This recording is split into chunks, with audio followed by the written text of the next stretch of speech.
Welcome to the Explainer. Today, we're demystifying one of the most fundamental technologies of the web. Okay, let's just dive right in. You know that magic you see on pretty much every modern website? That feeling of interactivity from your social feed to your favorite streaming service? Well, it all has a name. It's the secret sauce that brings the entire internet to life. And that name is JavaScript. It's the programming language that really transforms the web from just a bunch of, static documents into a dynamic, living, breathing experience. So how exactly does JavaScript work its magic? Well, to really understand its role, let's look at how it fits in with the other two core technologies of the web. The best way to think about it is like building a house. This breaks it down perfectly, right? HTML provides the structure, the bones of the house. CSS comes in and adds all the style, the paint, the furniture, making it look good. But JavaScript, that's the functionality. It's the electrical wiring and the plumbing that actually makes everything work. What's really incredible is how quickly this super powerful language came to dominate the web. Its history is, well, it's more of a sprint than a marathon. I mean, get this, the very first version was created in just 10 days. Insane, right? A decade later, tools like jQuery came along and made it way more accessible to millions of people. And then, by 2015, this big update called ES6 completely transformed it into the powerful modern language we use today. So yeah, in just a few decades, it went from a simple little scripting tool to a global standard that literally runs everywhere.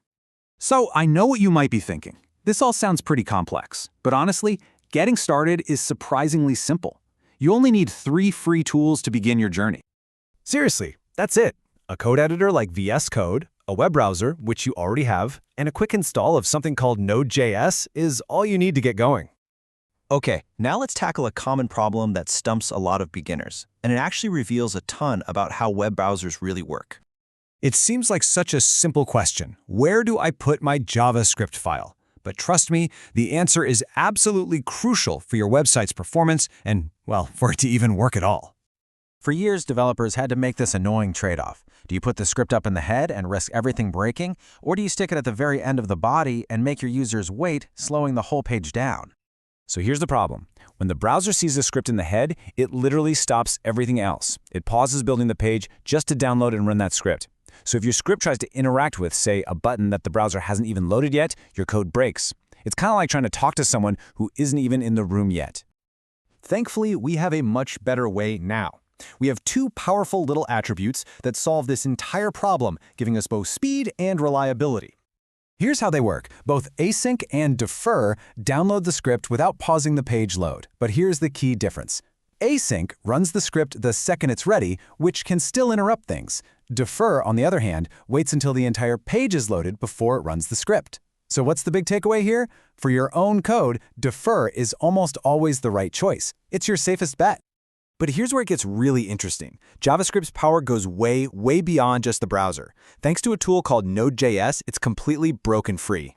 This is what lets JavaScript be a full-stack language. What does that mean? It means you can use it to build both the front end, so everything the user sees and interacts with, and the back end, the server, the database, all the logic that powers the whole thing. All of it with just a single language.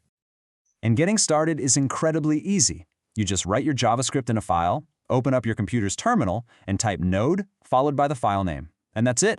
Your code runs right there on your machine, which opens up a whole new world of possibilities. So, there you have it. We've covered what JavaScript is, its super fast evolution, the simple tools you need to get started, and even a solution to a really common coding puzzle. The possibilities are pretty much endless, from a simple little game to the next big web application. Your journey from a static page to a dynamic, amazing experience starts with just one line of code. The only question is, what are you going to build first?